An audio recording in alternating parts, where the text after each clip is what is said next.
Hello and welcome to Elecspo, and as we all prepare ourselves for the new year, I have done something very special today. I've done exactly what I did last year, to be honest with you. I have gone 100 years into the future with a lot of effort and a lot of... Christ, this simulation took ages. I have done it. I have gone 100 years into the future on Football Manager. I've gone to the 31st of December 2121 and I am going to see what the footballing world looks like. Time travel might be possible, we might be flying on spaceships, alien might be roaming the planets, but football, will it remain the same? Let's dive into the simulation and see what the footballing landscape looks like in 100 years time. Right, here we are. It is the 31st of December 2121 and the first things to notice are Coventry jobs up for grabs, the Lincoln jobs up for grabs, and the Burnley job's up for grabs, which means Sean Dyche isn't the Burnley manager anymore. That's the first big shock. I mean, Christ, I thought he'd be there until the end of time itself. Let's go straight away and have a look at the Premier League. And the Premier League holders in 21-21 are Southampton, but they don't lead the way in the season. We are halfway through the campaign, and you've got Southampton there in second place, but leading the charge are West Ham United. West Ham United and Southampton looking like the new forces of English football. English football still the best league in the world. I mean, is it the best league at the moment? Yeah, it is. You know, Man City, Chelsea and Liverpool, for Christ's sake. But it's West Ham and Southampton who lead the way. And there are some new teams in the top flight. Stoke are back in the top division and they are sitting in 6th place in the Premier League. Nottingham Forest are finally back. I mean, it probably didn't take them 100 years, but I mean, they are at least back. We've got Reading there in the Premier League and we've got Huddersfield Town in the Premier League. But other than that, it's not that different. I mean, the teams that have came up are teams who are currently in the Championship right now. We haven't seen any rises from non-league. We haven't had a South Shields promotion charge or Barrow making it at the top flight. Instead, it's mainly remained the same over the past 100 years. But the big shock for me, aside from West Ham and Southampton leading the way, is that in 19th place is Liverpool Football Club. In 100 years time, Liverpool are in a relegation battle. They're managed by a Russian, they've got a Brazilian captain and a Brazilian vice captain, and they're a club that's actually became a yo-yo side in recent years. They were relegated in 21-16 rather, they came straight back up, they were relegated again, they came straight back up, and now they are once again in a Premier League relegation battle. I mean, Christ, it's simply astonishing. Newcastle flying high in 21-21, they're sitting 5th in the Premier League. Man City not doing too well, they're down in 8th. But now I'm going to have a look at the past winners, see who's been dominating English football. And it's been 3 teams really, West Ham, Man United and Southampton. Those have been the teams who've won every Premier League title. They've shared every Premier League title since 2084 when Arsenal won it. Have we had any other different winners? Newcastle winning a Premier League. Man City there in 2077, that was the last time they won a Premier League crown, so their dominance ended. Arsenal had a spell of dominance, and we even had a win from Watford and Tottenham Hotspur. I don't know what's more surprising, probably the Tottenham win, to be honest with you. Christ, I mean, Man City dominated in the early days of the simulation. It's Liverpool. Actually, in this whole 100-year simulation, Liverpool haven't won a single Premier League title. I mean, Christ, the way they're playing at the minute, there's surely no way they'll not win another Premier League title. But on this simulation, they don't think it's going to happen. We move across Europe now, and we are heading to France. France at the minute dominated by PSG, and in 21-21, they are the champions once again of French football. But that doesn't tell the whole story. Halfway through their season, they're sitting in 4th place, 5 points behind leaders Troyes. Is it Troyes or Troyes? I think it is Troyes, but whatever. We're going to have to talk about them more though, because they have been pretty good in French football. PSG have won the last 3 titles, with Troyes coming second, but before that, it was a huge spell of dominance by Troyes. PSG were just knocked off top spot, and it's a top spot that they haven't actually held throughout this simulation. There was Montpellier had a spell of dominance, Saint Etienne did, and even Rennes went to top spot and just dominated French football for years. So even though at the moment PSG just are an unstoppable juggernaut, I mean, then again they didn't win the title last season because of Lille, in 21-21 in 100 years time, things have really changed in French football, and Troyes are probably the team to look out for. But still, PSG though, 3 titles in a row. So a lot has changed in France, but PSG still sitting at the top, but it's a different story in Germany because Borussia Dortmund are the holders. Obviously Borussia Dortmund, one of the big sides of German football, but still unable to stop the dominance of Bayern Munich. Well, in 21-21 the leaders are Hertha Berlin on 39 points, and you've got to go down to 12th to find Bayern Munich. They are doing absolutely appalling. So will RB Leipzig. Obviously the Red Bull bajillions has weeded out a bit. They're sitting in 14th, just above the relegation zone, which is where Bayer Leverkusen find themselves, another big team in German football. They're sitting in a relegation playoff place halfway through the season. But who have been the dominant force in German football? Well, it has been a toss-up between Borussia Dortmund and Schalke, a huge derby in German football, and those two mega rivals have upped the ante in 21-21 as they go toe-to-toe for the Bundesliga title. RB Leipzig, for all they've fallen off this season, they were actually the champions in 21-02, and you've got to go back to 2089 for the last time Bayern Munich won a Bundesliga title. The last time they came second was 21-04, and the last time they came third was 21-10. So over the past 10 years, Bayern Munich have just fallen off the face of the earth. Well, they're not doing as well as they were. Let's put it more in realistic terms. Let's have a look at Bayern Munich, see how they've been going.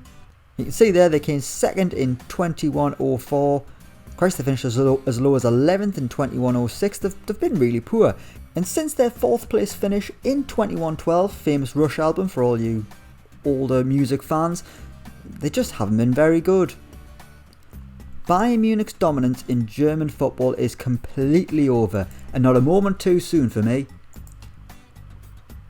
So those are the top 3 divisions, and now we go to number 4, and that is Serie A. Serie A at the moment, obviously Inter Milan won it last season, ending the Juventus dominance, and in 21-21 it is Atalanta who are the champions, with Juventus leading the way. It's very tight in the Italian top flight.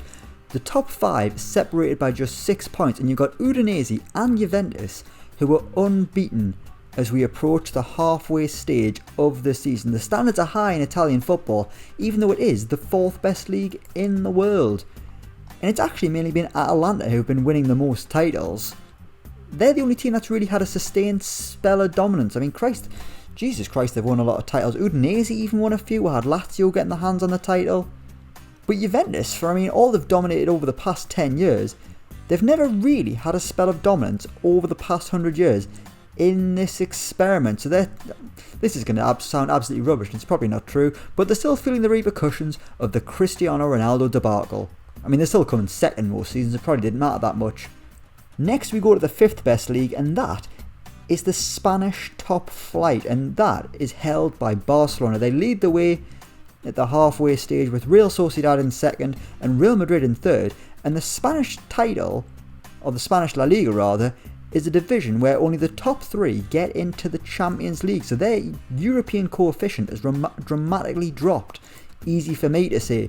But not a lot has changed in terms of the title winners. Most seasons it is still Barcelona, Real Madrid or Atletico. We had Real Sociedad winning it there in 21-04. Levante, that's probably the only real big shock we've had over the past 100 years. You can see there every year it's either Atleti, it's either Barcelona or it is Real Madrid. But clearly Barcelona, over their financial woes, 100 years into the future. They've won the past 2 titles, ending a huge spell of dominance by Los Blancos. I'm quite surprised to say this, the 6th most reputable league is the Scottish Premiership. It's not, I would have thought maybe it would have been the Portuguese league, but no, it's the Scottish Premiership, just getting ahead of the Danish league and the Czech league. Let's check the Scottish Premiership out. And I'm so happy to see that Celtic aren't the champions. Obviously, I hope you saw my other experiment recently where I gave every Scottish team £1 billion except for Celtic and Rangers, and it saw the end of the Celtic and Rangers dominance. In this simulation, 100 years into the future, we didn't need to give a load of teams money. We just had to, wait a little bit, just had to wait 100 years, and that was all we could do with it.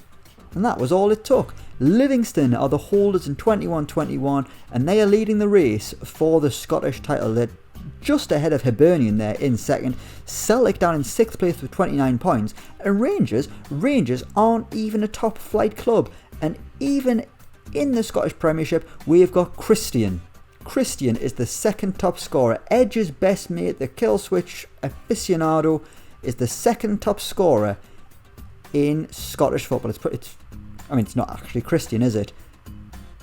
But Scottish football has just been changed massively, and it's probably one of the most competitive leagues around by the looks of things. Celtic, the last time they won the title was...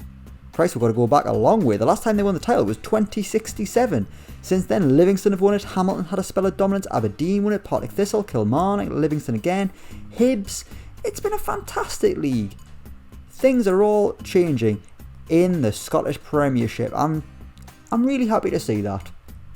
But of the top 6 leagues in world football, it is only really the Spanish top flight where things haven't changed that much. We've got new winners in England, new winners in Germany, new winners in France, new winners in Italy, and new winners in Scotland. But what about the European stage? Let's go to the Champions League and see who have been the dominant forces of European football. We go straight to the Champions League. And the current holders, the winners for the past 3 campaigns, are Atalanta. They've won 3 in a row. Quite even Stoke won a Champions League. There's been some good performances from English teams. West Ham won it the last time in 21-17. Southampton won it. Man United won 4 in a row. And even Stoke have won it twice. West Ham another 2 times. Man United. English teams have done great in the Champions League. You can see here the first knockout round of the 21-22 campaign. You've got West Ham against Lens, Juventus against Troyes, Marseille against Atalanta, Schalke against PSG, Newcastle, Real Madrid, Borussia Dortmund, Stoke, Slavia Prague and Inter Milan, and Hanover versus Southampton. European football has massively changed in 100 years' time. Have we had any other Raj winners? I remember last time we did this simulation on FM 2021, we had winners from, I think Rapid Vienna was probably the weirdest winner. Have we got anything like that as we scroll through?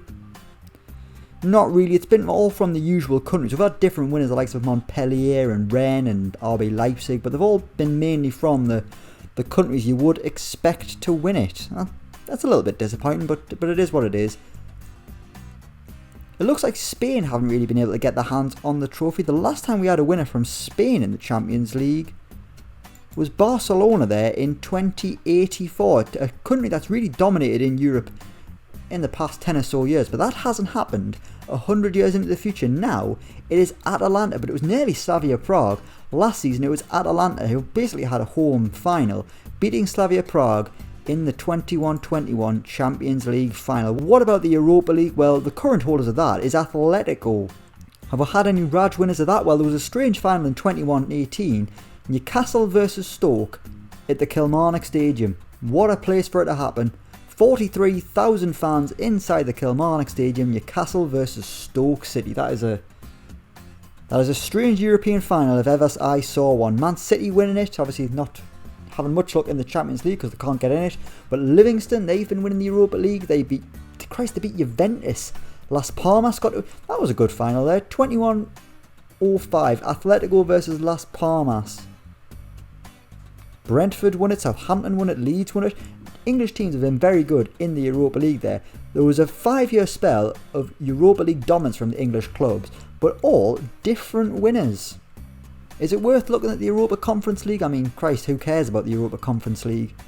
Bayern Munich won the Europa Conference League, a team who were just awful in 100 years' time, which kind of says it all. And even Man City have had to settle for that. Man City have really fallen off in 100 years' time. Clearly that Abu Dhabi money has dried out a bit in the year 21-21. So that's who's dominating the club competitions, but what about the international stage? Has football finally came home for England by 21-21? Let's check the World Cup out. The Premier League is the most reputable league in the world, but has it produced a World Cup win? It only has. 21-06, England won the World Cup. I mean, Scotland did it 4 years earlier, so that wasn't quite as impressive. But England have won a fair few World Cups, and so have the USA. But in 21-18, the current World Cup holders are Argentina. We've got some mad countries going to the Australian World Cup in 21-22. Thailand are going. Qatar have qualified. Haiti, I mean, Christ, the state of that group. Angola, Haiti and Holland. Who else have we got in the competition? Syria have made it. Gambia. and even Barbados. Famous holiday destination Barbados have made it to a World Cup, and they're in a group alongside Australia, the hosts, and Denmark, the other team in the group. We haven't had any dominance on the international stage. We've had a couple of... No, we haven't actually. We've had one back-to-back winner, and that was England, 2050 and 2054. They're the only back-to-back winners. In this simulation, England actually win the World Cup in 2022. It's coming home, lads. Next Christmas is going to be absolutely banging. What about the European Cup? What about the Euros? Obviously, that was heartache for England this summer. But have they got over that heartache? Have they been able to win it? European Football Championship. The current holders are Turkey. We haven't had too many strange winners. Serbia winning it. That was pretty weird. Turkey, fair play to them. And England, well, England have won 3 of the past 5 tournaments. England have been pretty good. England are quite good actually in 100 years' time, which is very encouraging to see. And Scotland beaten in the final of the 21-20 Euros. Even the Tartan Army starting to have some success on the international stage. They're the only other home nation to have any success. Wales getting to a final in 2092, beaten by France. But I mean, that's about as good as it got, and there's been no resurgence from either the Republic Island or Northern Ireland. But I'm going to be honest with you, I'm not really surprised by that. Before we wrap things up, let's have a little look at the world rankings, and we'll see who some of the best players in the world are in 100 years' time. And the best team in the world are England. Number 1 in the world rankings, followed by France, and then third is Scotland. That's a real big surprise for Scotland to be the third best team in the world. Big up Scotland. The best player in the world at the time is Jean-Louis Bouchard, playing for Borussia Dortmund. Sounds very French. And French he is, 33-year-old centre midfielder earning £325,000 a week. And he's cost a lot of money in his career. Signed for £108 million by Chelsea, then he went to Borussia Dortmund for £112 million. A wonderful, wonderful midfielder by the looks of this. Let's have a little look at his stats. Technique, exquisite, passing, brilliant, mentally solid, physically great. What a player this guy is. The top teams in the world are Atalanta, the major club. Then you've got Dortmund, Troyes, Paris Saint-Germain, Juventus, Southampton, Schalke, West Ham, Hanover, Inter Milan, Marseille, Lens, Newcastle, Stoke, Livingston, Hertha, Porto and Darmstadt in Germany. So you've got no Man United there, no Liverpool, no Chelsea, no Man City, no Bayern Munich, no Barca, no Real Madrid. The footballing world has been turned upside down. It's as if the European Super League kind of happened and the teams who signed up for it have just disappeared. Let's have a little look at the World Awards. See who is the best player in the world. The World Football of the Year award in 21-20 was won by Atalanta's Turkish midfielder Riza Bakakak. In second place was a Scot, Marai Thomas, playing for Troyes, and then you've got Jari Eisling, also playing for Troyes, a Dutch striker who scored 35 goals, 52 appearances, and he also got 17 assists. That man is an absolute machine. We've had winners from Southampton, Romain Thomas. He's starring in the Premier League currently. I'm going to check him out. Another Frenchman. So France producing some star players. 36 years old. And my oh my, this guy has got. He cost £58 million from Troyes. Some of these seasons are absolutely sensational there. Double figures for goals, assists and player of the match awards. That's an amazing season there. 21-12. 21 goals, 12 assists, 17 player of the match awards in the league. In all competitions, 26 goals, 14 assists, 19 player of the match awards. What a player this guy is on the left wing for Southampton. Christ, we even had a Nottingham Forest player in 21-18, the second best player in the world. And what about the transfers? We'll have a quick little look. Big fees still flying around. In 21-21, the biggest signing, £99 million there. The year prior, 121 million, 115 million. A lot of £100 million transfers. They're kind of just becoming the norm. But the game hasn't gone stupid. We're not having had a £200 million signing in the past few years by the looks of things.